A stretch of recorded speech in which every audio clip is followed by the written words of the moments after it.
సింహరాశి వారికి కానీ చూసుకున్నప్పుడు ఇక్కడ ఈ యొక్క ఏదైతే కుజగ్రహ మార్పు ఉందో వీళ్ళకి నవమాధిపతి, అంటే వీళ్ళకి ముఖ్యంగా అవ్వడం నవమాధిపతి చతుర్థాధిపతి అయ్యాడు. ఈ నవమ చతుర్థాధిపతి అయిన కుజుడు వీళ్ళకి చతుర్థ స్థానంలో సంచారం చేయడం అనేది జరుగుతుంది. ఎప్పుడైతే సంచారం అనేది జరుగుతుందో చతుర్థ స్థానంలో వీళ్ళకి స్వక్షేత్రంలో ఉన్నా కూడా చిన్న చిన్న సమస్యలు అనేవి తప్పనిసరిగా ఉంటాయి.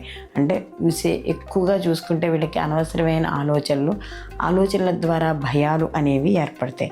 అలాగే బంధువులు, మిత్రులు, అంటే గృహంలో చిన్న చిన్న సమస్యలు, మాట పట్టింపులు, విరోధాలు అనేది అప్పటి వరకు స్నేహితులుగా ఉన్నవాళ్ళు విరోధులు అవ్వడం, ఏదో ఒక మాట పట్టింపు రావడము, అది ఇంట్లో ఏదైనా ఒక పండగ విషయంలో అని కావచ్చు, లేకపోతే ఎవరైనా బంధువులు వస్తే విషయంలో కావచ్చు, ఏదైనా వస్తువు కొనే విషయంలో కావచ్చు, ఏదైనా సరే వాదనలు అనేవి ఎక్కువగా జరుగుతూ ఉంటాయి. అలాగే ప్రతి దాన్ని కూడా భూతద్దంలో పెట్టి ఆలోచించి చిన్న చిన్న సమస్యలు తెచ్చుకుంటారు. అనవసరమైన అంటే ఏదైనా ఎప్పుడో మారాల్సిన ఇల్లు ఉంటే ఇప్పుడే మారడం, అంటే స్థానచలనాలు ఏర్పడడం, అనారోగ్య సమస్యలు, అలాగే కొన్ని ఏవైతే మీలో ఆ టాలెంట్ ఉందో ఆ టాలెంట్ నిరూపించుకోవడానికి ఎంత కష్టపడుతున్నా కూడా ఎక్కడొక్కడ వెనకాల లాగడం, రాజకీయపరంగా కావచ్చు, ఏదైనా సినీ కళారంగాల్లో ఉన్నవాళ్ళు కావచ్చు, వీళ్ళకి కూడా చిన్న చిన్న సమస్యలు అనేవి ఏర్పడతాయి.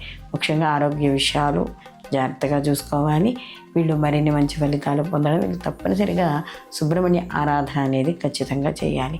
ఈ సుబ్రహ్మణ్య ఆరాధన ద్వారా వీళ్ళకి ఆరోగ్య విషయాల్లోనూ ఆర్థిక విషయాల్లోనూ కూడా మంచి మార్పు అనేది చోటు చేసుకుంటుంది.